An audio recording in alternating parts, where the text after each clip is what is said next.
غلط رہنمائی لوگ بازاروں میں بیٹھ کے ہی نہیں کر رہے، غلط رہنمائی ممبروں پہ بیٹھ کے بھی کر رہے ہیں۔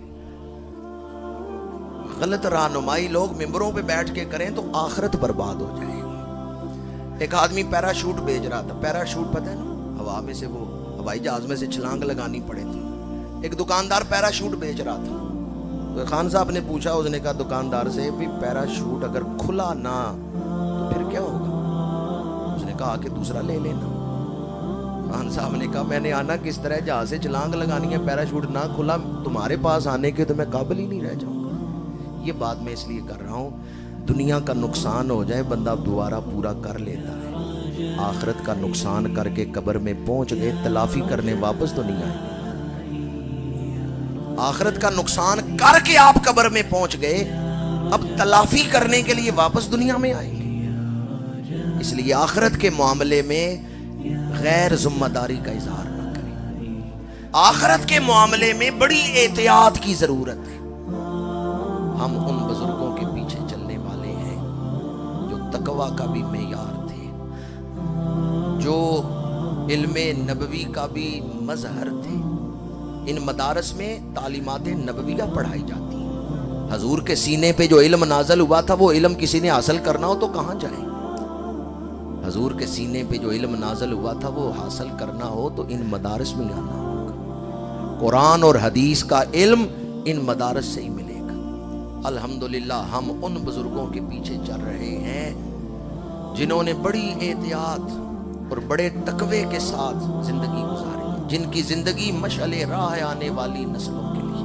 اس لیے شروع میں نے کہا تھا، آیت مبارکہ جو پڑھی اس کی تمہید میں، کہ وہی لوگ ہدایت پاتے ہیں۔ ہدایت ہم سب کی ضرورت ہے، پر ہدایت ملے گی نبیوں اور ولیوں کے راستے پر چلنے سے۔ اور آج کون ہے جو نبیوں اور ولیوں کے راستے پر چل رہا ہے، ان کی اتباع کر رہا ہے؟ اہل سنت و جماعت۔ جتنی مرضی ہے تحقیق کر لیں، آخر آپ اس نتیجے پر ہی پہنچیں گے، بات وہی حق ہے جو بریلی کے تاجدار نے لکھی ہے۔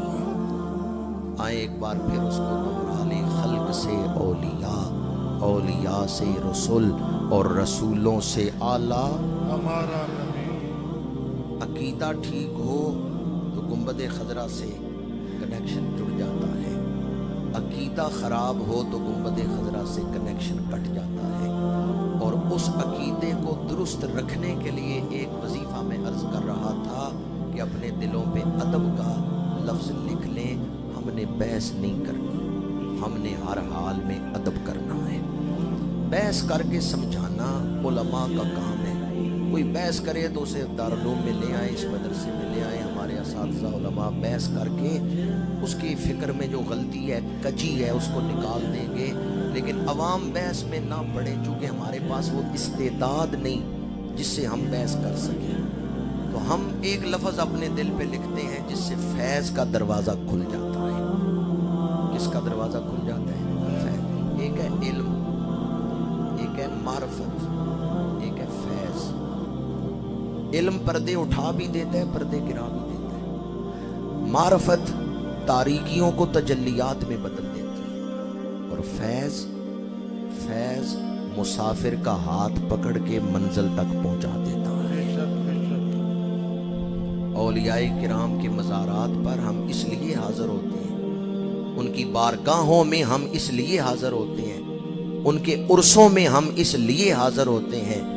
علم ملتا ہے علماء کے پاس بیٹھنے سے، کتابیں کھولنے سے۔ معرفت ملے گی کسی عارف کے پاس بیٹھنے سے، اور فیض ملے گا کسی فیض یافتہ ہستی کی خدمت کرنے سے۔ تو دوبارہ عرض کر رہا ہوں، شروع میں بھی میں نے اس کی طرف اشارہ کیا تھا، الحمدللہ آج ہم اس ہستی کے عرس میں بیٹھے ہیں جو علم میں بھی اعلیٰ مقام رکھتے تھے، معرفت میں بھی اعلیٰ مقام رکھتے تھے۔ علم کا ذکر ہو تو کئی شیخ الحدیث ان کے سامنے دوزانو ہو کے بیٹھتے ہیں۔ استاذ الاساتذہ ہیں، مرجع العلماء ہیں۔ معرفت کی بات ہو تو وہ عارف کامل ہیں، اور فیض کی بات ہو تو آپ ایک ایسا وجود رکھتے تھے کہ جہاں بیٹھے فیض تقسیم کر رہے ہیں، جن راہوں سے گزرے فیض تقسیم کر رہے ہیں، اور آج جس مزار میں آرام فرما ہے اس کی مٹی بھی فیض تقسیم کر رہے ہیں۔ یہ میں حدیث پاک آپ کے سامنے بیان کرنے لگا ہوں جسے غور سے آپ نے سن لیا تو میری اس بات کی تصدیق کریں گے.